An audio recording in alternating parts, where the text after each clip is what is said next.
that I think, Aaron, that you just pointed out too, is that uh, early on when you were going through the grind, you really took on maybe some side projects as long as it didn't interfere with your core business, Mm-hmm. or you wouldn't take on any projects from Stratum that interrupted with your core business. How did you, that's a very interesting concept. And I think there's a lot of small businesses that start off, they're so busy chasing squirrels that they don't stay true to Mm-hmm. that core business, because we all know that what you focus on is what you grow. And I think that is one of the strengths that Stratum has definitely early on identified.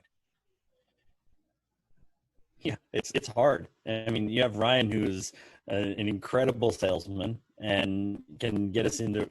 I mean, in a lot of cases, we're in rooms that we have no business being in.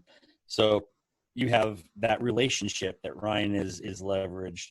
You have to be able to back it up with the knowledge and the experience and the background to it. You also have, like, the hardest thing to do is to look at something and go, that's not us. That's not what we do. And you have to answer a question at that point, and that is, can we do it with a stretch, or is it too big of a stretch and should we not do it? Mm-hmm. And everything that we look at is, can we do it with a stretch? And our COO will look at it and go, everything's a stretch, and he's right. Everything's a Mm-hmm. stretch, because no two IT organizations are identical. But really, when you look at it, we do certain things over and over and over again very well. And when we come at it and we kind of approach it this way, it you have to be willing and again, be really honest with yourself and go, we can't do this, or if we do this, our margins will be X% and we're going to go over, or whatever. And you have to be completely transparent and say, here's why we can't do it. Then you make the decision and you live with it. There's two projects that still sit right here in the back of my head, that one of them, the customer terminated about 3, maybe 4 weeks in, because we took it as we told them it was going to be a stretch. We took it, and about the 4th week they went, yeah, you're right, this is a stretch, let's go our separate ways. And we knew it going into it, that it was going to be a stretch, because it was a multinational. I mean, there's a lot of things that factored into it, and it was probably not the right fit for us. And I take that learning just as important, to go, where did we fail and why. It's just as important to know where did we fail and why as this is a where did we succeed and why. And that kind of comes back to the whole context of, why Stratum to me, and that is because we know what we do. We know what we do it very well. Staying in our lane is important, but you also have to accept that some days you need to add a 3rd lane or a 4th lane or a 5th lane to a freeway. And it's when you do that, how do you do that measured, controlled, and there's been fits and starts where we said, we're going to do it this way. Do we succeed? Nope. So we bring that lane back in.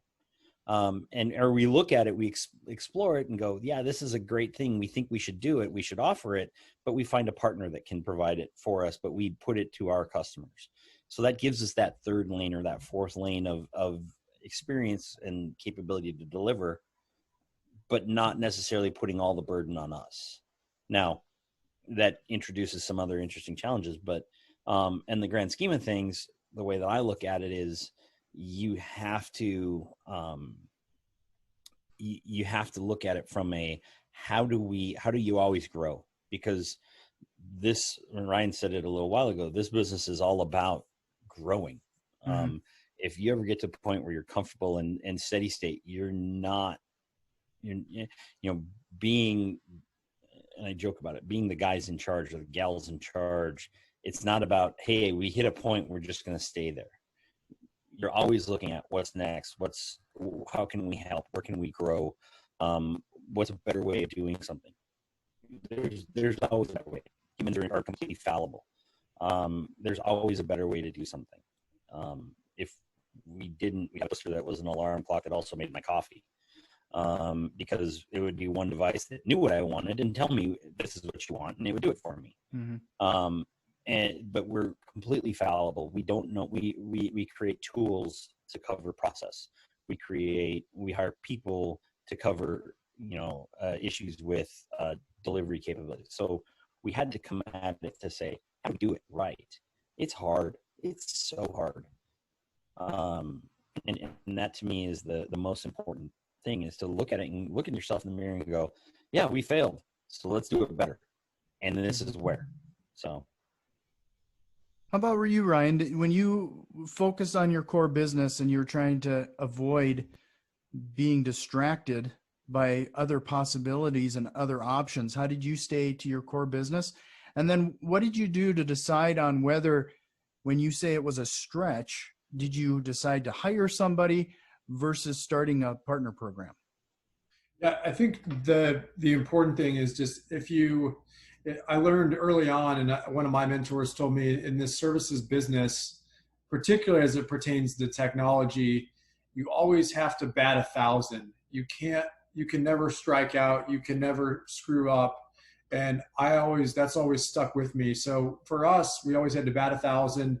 We had to have blinders on. So if our core business was going to be cloud, I didn't want to focus on anything other than cloud. So SharePoint, I had it on the other side. Anything that was going to be around maybe something on premise, we weren't going to touch it. We wanted to be hyper focused for a few reasons. It helps with your talent, but it also helps with your branding. So from a business side, if there was something that wasn't in our wheelhouse, or that might have just been a stretch, as opposed to us getting out of our branding, out of our wheelhouse for skill sets where we're considered thought leaders and experts, if we could bring in a partner that could help augment us, whether that's they work on under our paper as part of a larger project or engagement, or we just refer them to our customer, whatever that relationship looks like. That was always important because it helps our team only work on the things that they're going to grow at, the things that we're going to execute on.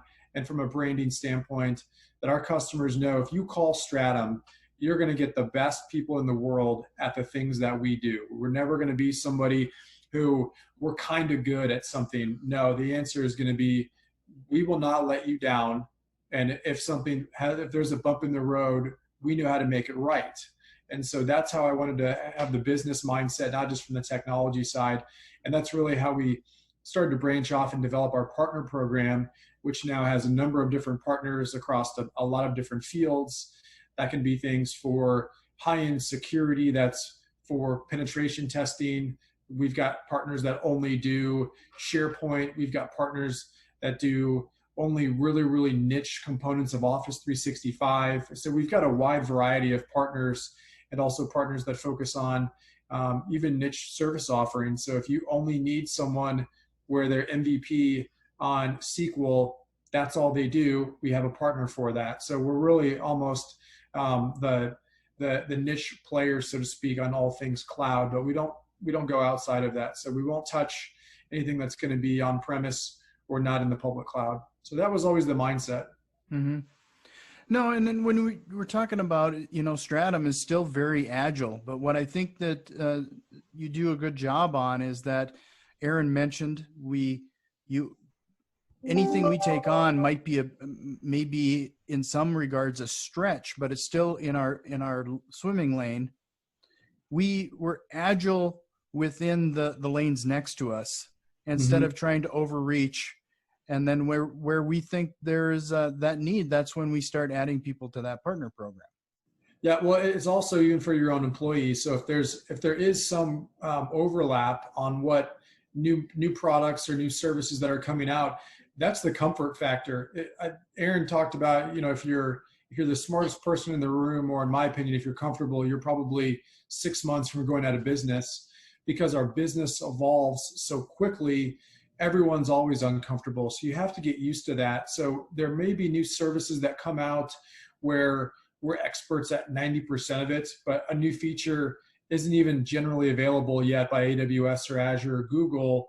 And what we can do is we can figure out how to best use those, not only because of our partner status with cloud vendors, but also maybe people in the community that are on the product teams, could be partners that have greater access than we do. So there's a ton of training that we do internally, whether that's on our own with partners or with the actual vendors themselves. And I think that's just part of being uncomfortable.